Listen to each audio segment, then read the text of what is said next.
அத காரியம் ஒன்றுமே இல்லை. ஹல்லேலூயா. ஸோ நம்ம சும்மா இருந்துட்டு ஆண்டவர் ஒரு சில இடத்துல ஆண்டவர் என்ன சொல்றாரு அப்படின்னு சொன்னா, நீங்கள் அமர்ந்திருந்து நானே தேவன் என்று அறிந்து கொள்ளுங்கள் அப்படின்னு சொல்றாரு. இன்னொரு இடத்துல ஆண்டவர் என்ன சொல்றாரு அப்படின்னு சொன்னா, இல்ல நீங்க இந்த இடத்துல இந்த காலத்தில் நீ மௌனமா இருந்தால் யூதருக்கு சகாயமும் ரட்சிப்பும் வேறு ஒரு இடத்துல இருந்து வரும்.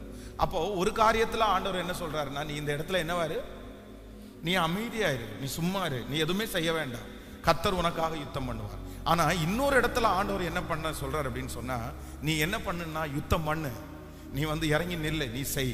அப்போ இது ரெண்டையுமே எந்த இடத்துல எதை பண்ணணும் அப்படின்னு ஆண்டவர் கற்றுக் கொடுக்கிறாரு பாருங்க.